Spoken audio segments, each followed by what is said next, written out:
Angin sore menyapu lembut dedaunan yang mulai menguning di desa Giripati, sebuah desa terpencil yang letaknya terjepit di antara dua bukit hijau dan satu hutan tua yang selalu dibicarakan dengan nada berbisik, hutan alas gentong. Tak ada yang tahu pasti apa yang pernah terjadi di sana. Hanya satu larangan yang diwariskan dari generasi ke generasi. Jangan pernah menjawab jika kau dipanggil dari dalam hutan. Di pinggir desa, hiduplah seorang lelaki tua bernama Kakek Darmo, pensiunan petani yang dikenal ramah dan suka menolong. Meski usianya telah lebih dari 70, ia masih kuat menimba air dari sumur dan berjalan jauh untuk mencari kayu bakar. Istrinya sudah lama tiada. Anak-anaknya merantau ke kota dan jarang pulang. Hanya cucunya, Ari, 13 tahun, yang sesekali menginap saat liburan sekolah. Bagi Darmo, satu-satunya hal yang lebih sepi dari malam-malam di desanya adalah sunyi di dalam dadanya sendiri. Suatu sore, ketika Kakek Darmo sedang duduk di bangku bambu menghadap ke arah hutan sambil menyesap kopi pahitnya, suara itu terdengar untuk pertama kalinya. Pelan, tapi jelas. Darmo. Suara itu tak seperti suara manusia, melainkan seperti desir angin yang diseret waktu. Ia mendongak perlahan, matanya menyipit. Angin berhenti seketika. Tak ada yang bergerak, kecuali dedaunan tua yang jatuh satu persatu dari pohon jambu di halaman. Namun Kakek Darmo tak menjawab. Ia hanya menoleh ke arah hutan, lalu berdiri perlahan dan masuk ke rumah. Ia mengunci pintu. Dan malam itu, ia tidak menyalakan lampu seperti biasanya. Penduduk desa tahu, suara dari hutan itu terkadang muncul. Tapi tak ada yang pernah berani menceritakan lebih. Bahkan para tetua hanya berkata satu hal saat ditanya. Kalau kau mendengar namamu dipanggil dari dalam sana, diamlah. Jangan jawab, atau sesuatu akan ikut pulang bersamamu. Dan malam itu, entah kenapa, suara itu tidak berhenti. Darmo, Darmo. Malam itu, di rumah panggung kayu tua milik Kakek Darmo, lampu minyak tak menyala. Suara dari dalam hutan masih terus menggema, seperti bisikan yang diayun angin dari kejauhan namun memaku ketegangan di dada siapapun yang mendengarnya. Darmo, Darmo. Suara itu bukan sekadar panggilan. Ia seperti ritual, diulang-ulang, pelan tapi menusuk jiwa. Di dalam kamar, Kakek Darmo duduk bersila. Wajahnya tegang. Kedua telapak tangannya menggenggam erat seutas tali kecil yang digulung dalam kertas doa. Matanya menatap kosong ke arah pintu yang bergoyang halus ditiup angin dari sela-sela dinding. Ia tahu, suara itu bukan mimpi. Ia tahu, ini adalah malam pertama dari sesuatu yang lebih besar. Keesokan paginya, Ari, cucunya, datang lebih awal dari biasanya. Ia membawa tas sekolah dan sebuah termos kecil berisi sup buatan ibunya. Kek, aku datang. Mama nitip ini, serunya riang. Tapi terhenti saat melihat wajah kakeknya yang pucat dan mata yang sembab seperti tak tidur semalaman. Darmo hanya tersenyum tipis. Kamu nggak seharusnya kesini, Ri. Tapi ya sudahlah. Sudah datang. Ya tinggal saja semalam 2 malam. Tapi jangan pernah keluar malam-malam. Apalagi dekat hutan. Ari mengangguk, meski rasa penasarannya menggumpal di dada. Kenapa, Kek? Ada apa di hutan itu? Kakek Darmo tidak menjawab, hanya diam lama sambil menatap keluar jendela. Lalu dengan suara lirih, ia berkata, "Dulu, sebelum kau lahir, seseorang menjawab panggilan dari hutan itu. Dan dia tak pernah kembali sebagai manusia yang sama." Ari diam, merinding. Ia bukan anak kecil yang mudah ditakut-takuti. Tapi kali ini nadanya kakeknya bukan sekadar menakuti. Ada getar trauma dalam suaranya. Malam berikutnya pun tiba. Langit mendung, lampu desa meredup, dan seperti malam sebelumnya, Darmo. Tapi malam ini, suara itu lebih dekat, seakan bukan dari hutan lagi, tapi dari halaman belakang rumah. Kakek Darmo memeluk cucunya yang mulai gemetar. Apapun yang terjadi malam ini, jangan jawab, sekalipun itu suaraku. Hujan turun perlahan, memukul-mukul atap rumah Kakek Darmo seperti ratusan jari jemari yang mengetuk dengan cemas. Angin membawa bau tanah basah dan, Sesuatu yang asing. Aroma anyir. Samar seperti daging mentah yang ditinggal lama di tempat lembab. Ari tidur di kamar depan. Kakek Darmo berjaga di kursi rotan. Jendela ditutup rapat. Lampu minyak dipeluk cahaya kecilnya. Tapi malam tak bisa ditahan untuk tetap tinggal di luar. Ia merayap masuk lewat setiap celah kayu, membawa suara yang sudah dinantikan. Darmo, bukakan pintunya. Dingin di luar, ini aku. Kakek Darmo menegang. Kali ini suara itu berubah. Tak lagi hanya memanggil namanya, tapi berbicara. Dan lebih buruk, suara itu menirukan suara istrinya yang sudah meninggal 10 tahun lalu. Darmo, kamu belum tidur, kan? Bukakan pintu. Lihat aku. Keringat mengalir dari pelipis Darmo.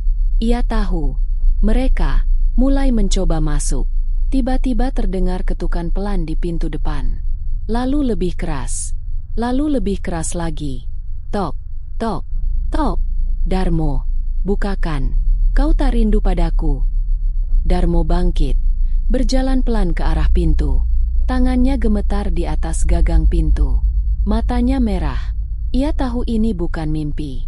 Tapi suara itu, suara perempuan yang dulu sangat ia cintai, membuat hatinya koyak. Maafkan aku, bisiknya, hampir tak terdengar. Aku rindu, tapi bukan ini jalannya. Ia mundur, tapi dari luar, suara berubah, bergetar, mengeng, tertawa. Kau dulu janji tak akan meninggalkanku, Darmo. Sekarang aku datang menjemput. Biar kita tinggal di hutan, selamanya. Tiba-tiba Ari terbangun dan membuka pintu kamar. Kek, siapa yang bicara? Kakek Darmo tersentak. Ia langsung menahan Ari dan mendorongnya masuk kamar lagi. Jangan lihat keluar. Jangan dengarkan apapun malam ini. Teriaknya, panik. Ari menangis. Tapi aku dengar suara ibu. Itu suara ibu, Kek. Darmo terdiam. Mulutnya terbuka. Tapi tak ada kata keluar. Ia tahu, sesuatu telah menaruh jejaknya dalam hati cucunya. Malam itu berakhir dengan teriakan aneh dari arah belakang rumah. Seperti suara binatang, tapi tidak seperti apapun yang dikenal manusia. Dan saat fajar menyingsing, di depan rumah mereka, tergeletak bunga kamboja segar yang basah oleh embun dan darah. Pagi itu, kakek Darmo hanya berdiri menatap bunga kamboja yang tergeletak di tanah becek. Warnanya putih kekuningan, segar, tapi di kelopaknya ada noda merah tua seperti tetesan darah. Bunga itu tidak tumbuh di halaman rumah, tidak juga di ladang. Kamboja hanya tumbuh di makam. Darmo menghela napas panjang. Ia tahu ini bukan sekadar peringatan, ini tanda undangan. Di belakangnya, Ari berdiri dengan wajah pucat, matanya sembab, bibirnya kering. Aku mimpi, Kek, katanya pelan. Ibu memanggil dari hutan. Dia bilang aku harus ikut karena kakek sudah menolak terlalu lama. Kakek Darmo berbalik cepat. Itu bukan ibumu, Ari. Itu bukan suara manusia. Apapun yang kau dengar, itu bukan mereka yang kita cintai. Itu peniru. Ari mengangguk kecil, tapi hatinya resah. Suara dalam mimpi itu begitu nyata. Penuh rindu. Persis seperti pelukan ibu saat terakhir kali mereka bertemu 2 tahun lalu. Malamnya, kakek Darmo memanggil Pak Bayan, kepala dusun yang sudah seperti saudara sendiri. Mereka duduk di teras sambil menyalakan dupa dan membakar kemenyan tipis. Kau dengar suara itu juga, Yan? Tanya Darmo. Pak Bayan mengangguk. Sudah 2 malam ini. Bukan cuma kau. Di rumah ujung timur, anak kecil juga katanya memanggil nama ibunya dari luar jendela padahal ibunya sudah meninggal 2 tahun lalu. Mereka kembali, ya? Suara Darmo nyaris gemetar. Bukan kembali. Mereka mencari siapa yang akan menjawab. Pak Bayan menatap hutan gelap dari kejauhan. Wajahnya keras seperti batu nisan. Dan kalau satu orang menjawab, kita semua akan kehilangan lebih dari 1 jiwa. Malam itu, kakek Darmo menulis surat. Surat itu ia lipat rapi dan simpan di bawah bantal Ari. Di dalamnya hanya 1 kalimat. Jika aku tidak ada saat fajar, jangan cari aku. Jangan pernah masuk ke dalam hutan. Jangan jawab apapun. Pulanglah ke rumah orang tuamu." Lalu ia duduk di kursi rotan, menghadap ke arah hutan alas gentong. Menunggu, menanti, dengan seutas doa di bibir dan ketakutan yang tak lagi bisa dihindari. Dan saat jam menunjukkan pukul 2 dini hari, suara itu datang lagi. Tapi malam ini berbeda. "Darmo, jawab, atau cucumu yang akan kubawa." Malam itu, udara di desa Giripati terasa lebih berat dari biasanya. Kakek Darmo merasakan tubuhnya mulai lemas, terbalut rasa takut yang tak bisa ia tutup rapat. Ari, cucunya, tidur dengan gelisah di dalam kamar. Suara hujan yang jatuh tak mampu menutupi suara yang datang dari dalam hutan. Suara itu kini lebih jelas, lebih dekat. "Darmo, jawab aku, atau cucumu akan merasakan kegelapan yang tak bisa kau bayangkan." Kakek Darmo menggigit bibirnya. Rasa sakit itu mengalir, seolah-olah setiap kata yang keluar dari suara itu adalah racun yang menyebar di tubuhnya. Ia bisa merasakan bahwa ini bukan sekadar panggilan. Ini adalah ancaman yang nyata. Dia ingin berlari, ingin pergi, tapi kakinya seperti terkunci. Satu-satunya hal yang bisa ia lakukan adalah menunggu. "Darmo, jangan biarkan dia menderita seperti yang kita alami." Suara itu melanjutkan, penuh dengan keputusasaan. Kakek Darmo menatap keluar jendela, matanya berkaca-kaca. Hutan itu, alas gentong, menyimpan lebih banyak rahasia daripada yang bisa ditanggung oleh seorang manusia. Beberapa tahun lalu, ketika istrinya masih hidup, mereka sering berbicara tentang hutan itu, tentang bagaimana mereka harus menghindari untuk tidak menjawab apapun jika dipanggil dari dalam sana. Tapi malam ini, suara itu berbicara dengan cara yang berbeda, menyeret kenangan lama yang seharusnya tetap terkubur. Sementara itu, Ari terbangun dari tidurnya. Hatinya berdebar kencang. Semuanya terasa salah. Ia merasakan sesuatu yang tak terlihat mengalir di udara, seolah-olah dunia di sekitarnya sedang berubah. Begitu ia melangkah keluar dari kamar, suara itu semakin jelas. Ia mendekatkan telinganya ke jendela. Suara ibunya, yang ia kira hanya ada dalam mimpi, kini kembali. Mungkin hanya suara angin, tapi itu terasa nyata. "Ari, kenapa kau masih di sana? Bukankah kau ingin bertemu dengan ibu lagi? Aku sudah menunggu." Air mata Ari mengalir perlahan. Hatinya terbelah. Ia ingin melompat keluar, membuka jendela, dan menjawab. Tapi entah kenapa tubuhnya terasa sangat berat. Di luar, kakek Darmo masih bertahan, duduk di kursi kayunya. Pandangannya kosong, tubuhnya lunglai. Hutan itu, yang selama ini ia hindari, kini seperti mempengaruhi seluruh kehidupannya. Suara itu semakin dekat, seakan-akan bergerak keluar dari hutan dan menuju rumahnya. "Darmo, jawab aku. Kamu tak akan kehilangan lagi jika kau mau datang." Kakek Darmo menggenggam erat tangan kirinya, lalu meletakkan tangan kanannya di dada, tepat di atas hati yang tak lagi kuat untuk berdebar dengan tenang. Ia mengingat kata-kata para tetua desa yang selalu berkata, "Jika kau mendengar suara itu, jangan pernah menjawab, mereka yang datang bukan lagi manusia, tapi sesuatu yang lebih buruk." Namun, tepat pada saat kakek Darmo berusaha menahan diri, Ari tiba-tiba muncul di luar. Wajahnya pucat, mata yang kosong, seolah-olah ia tidak mendengarkan peringatan kakeknya. "Kek, aku mendengarnya. Itu ibu, suara ibu. Kek, aku harus pergi." Ari berkata dengan suara yang hampir tidak terdengar. Darmo terkejut, matanya melebar. Ia bergegas bangkit, berlari menuju cucunya yang sudah melangkah maju, menuju pintu. "Ari, jangan!" teriaknya dengan suara serak. Suaranya penuh dengan ketakutan yang sudah lama ia pendam. Tapi Ari sudah ada di luar. Langkahnya semakin mantap menuju halaman belakang, di mana suara itu datang. Kakek Darmo tidak punya pilihan lain. Dia harus memilih antara menyelamatkan cucunya atau menghadapi ketakutan yang telah menghantuinya seumur hidup. Ari melangkah lebih jauh, terpesona oleh suara itu. Langkah kakinya ringan, Seolah-olah ada kekuatan yang menariknya untuk berjalan menuju kegelapan malam. Suara ibunya yang lembut, penuh kasih, memanggilnya dari balik kegelapan. "Ari, ibu sudah di sini. Sayang, hanya kamu yang bisa menolong ibu keluar dari hutan ini." Di belakang, kakek Darmo terengah-engah, berusaha mengejar cucunya yang sudah hampir sampai di batas halaman belakang. Sesuatu dalam dirinya merasa bahwa ini adalah ujian terakhir.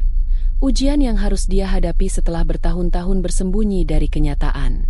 Namun, tubuhnya yang renta dan gemetar semakin sulit bergerak, dan hatinya seakan terbelah dua.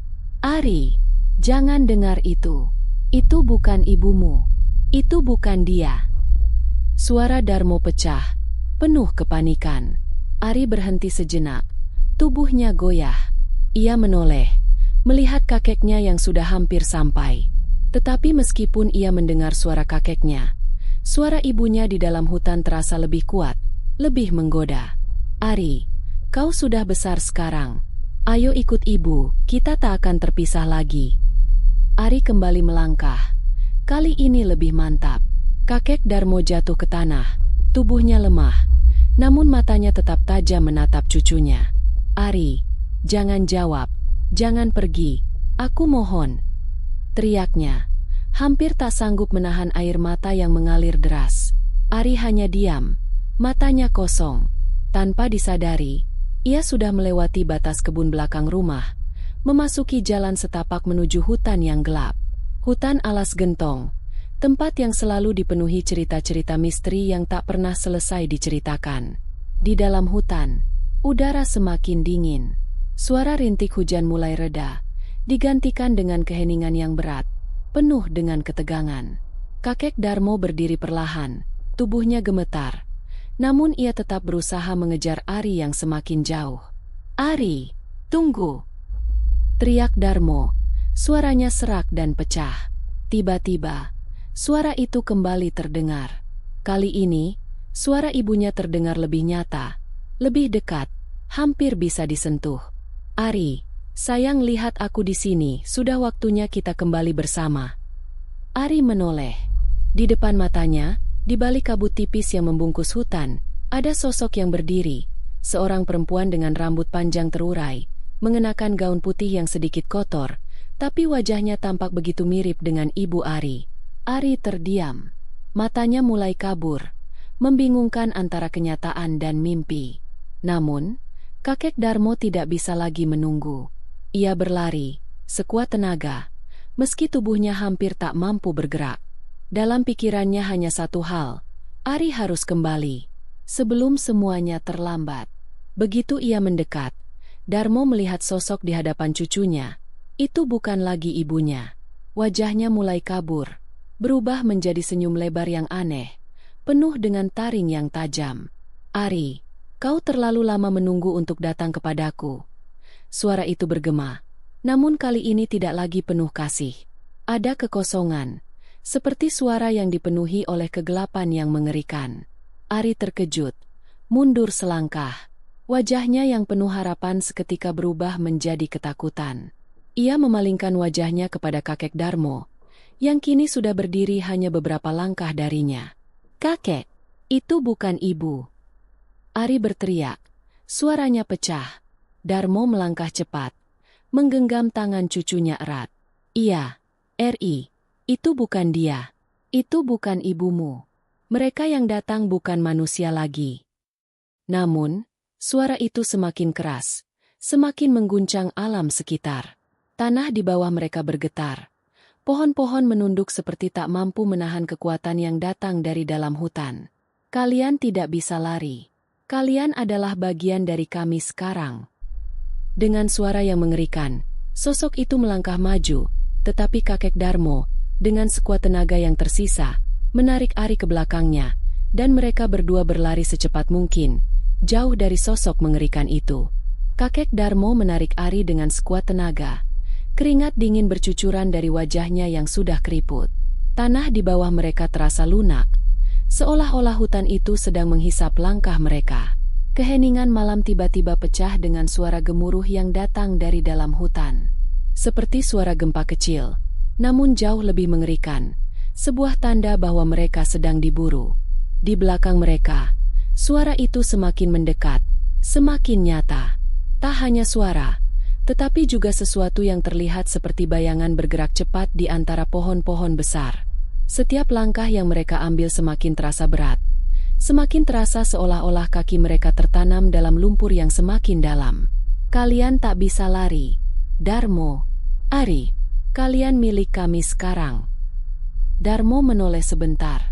Sosok itu, wajah Ibu Ari yang berubah menjadi sesuatu yang tak manusiawi, terus mengikuti mereka dengan langkah yang sangat cepat. Taring tajam dan mata yang menyala merah seperti api. Dan tubuhnya, yang terbungkus gaun putih, seakan melayang, tidak menyentuh tanah. Lari, Ari, lari, teriak Darmo, hampir tidak bisa mengontrol suaranya yang tersengal-sengal. Ari menatap ke belakang, wajahnya penuh kebingungan dan ketakutan. Kek, itu ibu. Aku bisa merasakannya. Aku bisa melihatnya. Tidak, Ri, itu bukan ibu. Itu hanya peniru. Jangan dengarkan dia. Namun, semakin mereka berlari, semakin keras suara itu menyusul, lebih cepat dari langkah mereka. Kakek Darmo merasa dunia ini semakin sempit. Hutan ini seakan menelan mereka hidup-hidup. Dedaunan yang jatuh dari pepohonan, bayangan yang melayang-layang, dan suara derap langkah yang semakin mendekat membuat jantungnya hampir meledak. Ari yang lelah mulai terjatuh. Kaki kecilnya tidak mampu lagi menahan beban pelarian ini. Darmo meraih tangannya dengan penuh kekuatan dan menariknya bangkit. Ari, jangan berhenti. Jangan lihat ke belakang. Aku akan membawamu keluar dari sini, teriak Darmo sambil berlari, menarik cucunya lebih cepat. Tapi, di tengah keputusasaannya, mereka mendengar sesuatu yang sangat mengejutkan. Suara gemericik air terdengar semakin keras. Hutan ini, tempat yang selama ini dipenuhi dengan suara angin dan bisikan dedaunan, tiba-tiba terdengar seperti sungai yang deras. Darmo menoleh. Ari, ikuti aku. Kita harus sampai ke tepi sungai. Mereka berlari semakin cepat, menembus semak-semak, melewati pohon-pohon besar yang seolah merintangi mereka. Tanpa disadari, mereka telah sampai di tepi sungai kecil yang mengalir deras. Airnya jernih, tapi dinginnya sangat menusuk kulit. Darmo menarik Ari lebih dekat ke tepian, mencoba menenangkan dirinya yang hampir tidak bisa bernafas. Kita bisa menyeberang. Aku tahu jalan ke sana. Namun, tepat saat mereka hendak melangkah menuju ke seberang, suara itu kembali, lebih keras, lebih menakutkan. Jangan coba lari, kalian tidak akan bisa selamat. Suara itu bergema, penuh dengan ancaman. Aku akan membawa kalian ke tempat yang jauh lebih gelap, lebih dalam dari hutan ini. Sosok itu muncul dari balik pohon-pohon besar, bukan hanya satu, tapi beberapa sosok, semuanya mengenakan gaun putih yang tampak seperti wanita, namun dengan wajah yang sudah terdistorsi, penuh dengan senyum mengerikan dan mata yang menyala merah. Ari menjerit, menutupi telinganya dengan kedua tangan, mencoba menahan rasa takut yang mencekam. Darmo berdiri kokoh di hadapan cucunya, berusaha melindunginya dengan tubuh tuanya yang sudah rapuh. Ari, jangan lihat, jangan dengar. Aku akan menghadapi mereka, teriak Darmo, suara tegas namun penuh kepanikan. Namun, sosok yang mendekat itu hanya tertawa, tawa yang mengerikan, yang menggema di hutan dan seakan menyelimuti segala yang ada. Darmo, kalian berdua tidak bisa lari. Kalian akan menjadi bagian dari kami, selamanya. Darmo menggenggam tangan Ari dengan kuat, memejamkan matanya. Ia tahu inilah saatnya. Saat ia harus memilih, menyerah atau melawan dengan segala yang tersisa. Di tepi sungai yang dingin, kakek Darmo menggenggam tangan Ari lebih erat, seolah-olah ia bisa melindungi cucunya dengan tubuh tuanya yang sudah lemah. Namun, dengan munculnya sosok-sosok mengerikan yang melangkah keluar dari bayang-bayang pohon, hati Darmo semakin berat. Ia tahu, jika mereka tak segera berbuat sesuatu, semua akan terlambat. Ari, yang semakin ketakutan, menatap wajah kakeknya. Kek, apa yang harus kita lakukan? Suara Ari hampir tak terdengar. Getaran ketakutan membuatnya kehilangan kekuatan untuk bertindak. Darmo menghela napas panjang. Ia tahu waktu mereka sudah hampir habis. Sosok-sosok itu mendekat. Langkah mereka begitu ringan namun penuh ancaman, seperti hantu-hantu yang tak bisa dibendung. Darmo, kau tak bisa lari. Kami sudah menunggumu. Suara itu kembali, namun kali ini lebih mendalam dan penuh kekuatan. Dalam kepanikan yang semakin memuncak, kakek Darmo tiba-tiba teringat pada sesuatu yang telah lama ia lupakan. Sesuatu yang diajarkan oleh para tetua desa, yang mungkin kini adalah satu-satunya harapan mereka. Para tetua selalu berbicara tentang cara melawan makhluk-makhluk seperti itu. Dengan keberanian dan pengorbanan, mereka bisa mengusir roh-roh jahat. Darmo berpaling ke Ari. Matanya penuh dengan tekad. Ari, dengarkan baik-baik. Apapun yang terjadi, kau harus tetap hidup. Aku akan melindungimu. Tapi kau harus lari ke desa. Jangan berhenti. Jangan lihat ke belakang. Kek, aku takut. Ari menggenggam tangan kakeknya dengan erat. Aku tahu, Ri, aku tahu. Tapi ini satu-satunya cara. Di hadapan mereka, sosok-sosok itu semakin mendekat. Mata mereka menyala merah. Senyum mereka semakin lebar, penuh dengan taring tajam yang mencuat, seolah siap menelan seluruh dunia. Darmo menutup matanya, mengambil napas dalam-dalam, lalu mulai mengucapkan kata-kata yang sudah lama ia lupakan, mantra yang hanya diketahui oleh beberapa orang di desa. Mantra itu adalah kata-kata terakhir dari para tetua untuk menghadapi kegelapan yang datang dari hutan. Sapiro Mutan, Kalura Tengi, Tunggal Rahayu. Suara tersebut menggema di udara, dan untuk sesaat, hutan seakan terdiam. Namun, sosok-sosok itu tidak mundur. Mereka malah tertawa, tawa yang mengerikan dan memekakan telinga. Kau pikir mantra itu akan menyelamatkanmu? Kau pikir itu bisa mengusir kami? Suara itu bergema di seluruh hutan. Namun, di saat yang sama, Ari merasakan sesuatu yang berbeda. Cahaya kecil mulai muncul di sekitar mereka, seperti percikan api yang tak bisa dijelaskan. Ia merasa ada kekuatan yang mulai mengalir melalui tubuhnya, meski ia tak mengerti apa yang sedang terjadi. Keberanian yang ditunjukkan kakeknya memberi kekuatan pada dirinya. Dengan tangan yang gemetar, Ari akhirnya menggenggam erat tangan kakeknya. Kek, aku akan lari, seperti yang kau bilang. Aku akan berlari. Suara Ari hampir tidak terdengar, namun ada tekad yang tercermin di matanya. Darmo menatap cucunya dengan penuh kasih sayang, dan meskipun hatinya sangat berat, ia tahu ini adalah saatnya untuk membuat pengorbanan. Ia tidak bisa lagi bertahan lama. Kakek Darmo memutuskan untuk mengorbankan dirinya. Dia harus melawan, meskipun itu berarti harus kehilangan segalanya. Darmo mengangkat tangannya dan dengan sekuat tenaga berteriak, Ari, lari sekarang. Tiba-tiba, sebuah kilatan cahaya muncul dari tangan Darmo, memancar ke udara. Cahaya itu begitu terang, sehingga sosok-sosok yang mendekat itu terhenti, bingung dan terkejut. Keberanian dan cinta seorang kakek ternyata memiliki kekuatan yang lebih besar dari yang mereka kira. Dengan cepat, Ari berlari, tidak peduli lagi apa yang terjadi di belakangnya. Desa adalah tujuannya. Tempat di mana ia bisa menemukan perlindungan. Tempat di mana kakeknya berharap ia akan aman. Namun, Darmo tetap berdiri di tempatnya, menghadapi makhluk-makhluk itu dengan keberanian yang luar biasa. Kalian tidak bisa mengambil cucuku. Pergi dari sini, teriak Darmo. Suaranya bergema penuh kekuatan. Kilatan cahaya itu semakin kuat, sementara sosok-sosok itu berteriak kesakitan. Tampaknya terhenti oleh kekuatan yang tidak bisa mereka lawan. Mereka mulai mundur perlahan, terbakar oleh cahaya yang memancar dari tangan Darmo. Namun, saat-saat terakhir ini bukanlah akhir yang mereka inginkan. Ari berlari tanpa henti. Kakinya terasa berat, tetapi hatinya semakin mantap. Ia tidak pernah merasa sekuat ini sebelumnya. Kilatan cahaya dari kakeknya masih membayang di matanya, memberi semangat agar ia tidak berhenti. Namun, semakin ia berlari, semakin ia merasa ada sesuatu yang tidak beres.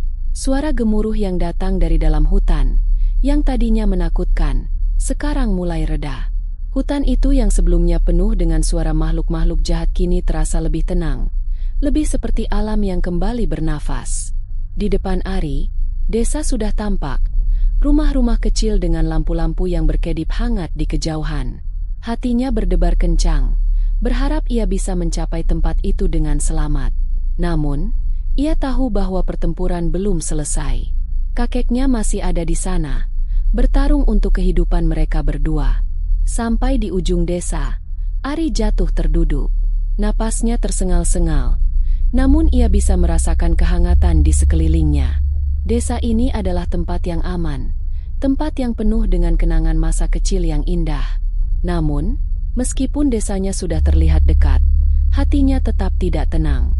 "Kakek," bisik Ari. Suara itu hampir tidak terdengar. Ari menutup matanya, mengingat wajah kakeknya. Wajah yang penuh dengan keteguhan, keberanian yang luar biasa. Kakek Darmo sudah melakukan yang terbaik untuknya. Ari tahu, kini saatnya untuk menghadapi kenyataan. Namun, apakah kakeknya akan selamat? Di saat yang sama, di dalam hutan, kakek Darmo masih berdiri tegak, tangannya terangkat, cahaya yang kuat masih memancar dari tubuhnya. Sosok-sosok yang mengerikan itu mulai mundur, tetapi mereka belum sepenuhnya pergi. Keinginan mereka untuk menguasai masih ada. "Kalian tidak akan mendapatkan apapun. Ini adalah akhir kalian," teriak Darmo dengan suara yang penuh kekuatan, meskipun tubuhnya semakin lemah. Sosok-sosok itu menggeram, mencoba bergerak maju lagi. Namun, mereka terhalang oleh cahaya yang semakin kuat.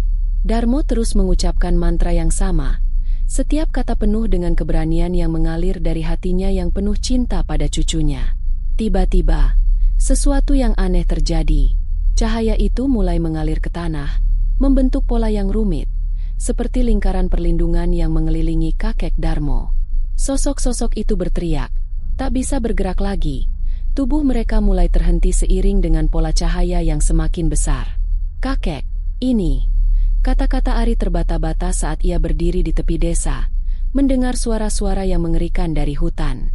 Ari tahu, ia harus kembali ke hutan. Kakeknya tidak bisa bertahan lama, dan kini giliran Ari yang harus melawan.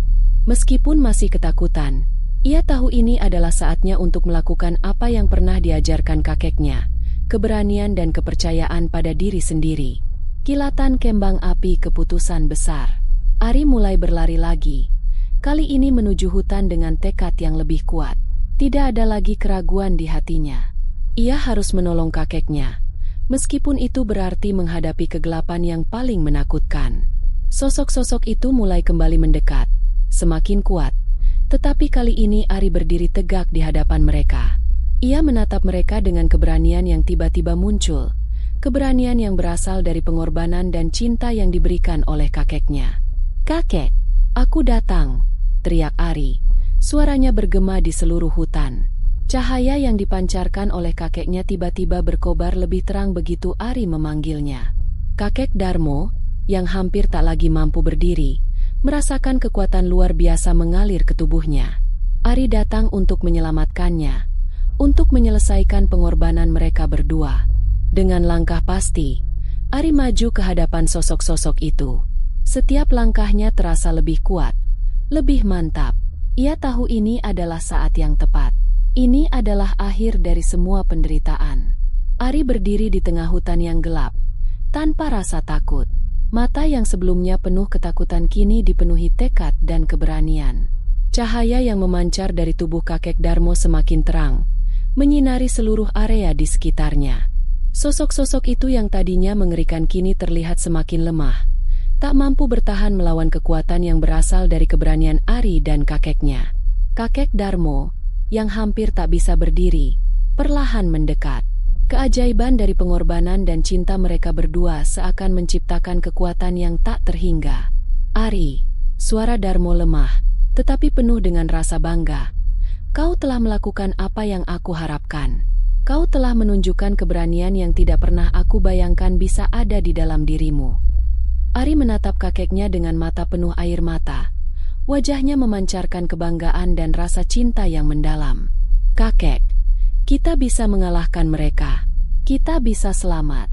Kita bersama. Namun, meskipun sosok-sosok itu semakin mundur, mereka tidak menyerah begitu saja. Satu makhluk terakhir dari mereka maju ke depan, mengerang dan berteriak, seolah marah atas keberanian Ari dan kakek Darmo. Kalian pikir ini selesai? Kami adalah bagian dari hutan ini, bagian dari kegelapan yang akan selalu kembali. Suara itu bergema, semakin mengerikan. Tapi Ari tidak takut lagi. Ia tahu, jika ia berdiri teguh bersama kakeknya, tidak ada kegelapan yang bisa mengalahkan mereka. Dengan keberanian yang memancar dari dalam dirinya, Ari berjalan maju, menghadap makhluk itu. Kakek Darmo, meskipun sudah sangat lemah, dengan satu kekuatan terakhir, mengangkat tangannya dan mengucapkan mantra yang terdengar lebih dalam, lebih kuat dari sebelumnya. Sapiro Mutan, Kalura Tengi, Tunggal Rahayu. Cahaya itu semakin memancar, memenuhi seluruh hutan, meresap ke dalam tanah, menyatu dengan alam. Dan sosok itu, yang sebelumnya tak terkalahkan, akhirnya terbakar oleh kekuatan yang datang dari dalam hati Ari dan kakeknya. Ia mengeluarkan teriakan terakhir, dan dengan cepat menghilang dalam kabut yang semakin tipis. Suasana hutan yang sebelumnya gelap dan menyeramkan, kini berubah menjadi tenang. Cahaya bulan yang tembus melalui pepohonan memberikan kesan damai yang belum pernah terasa sebelumnya.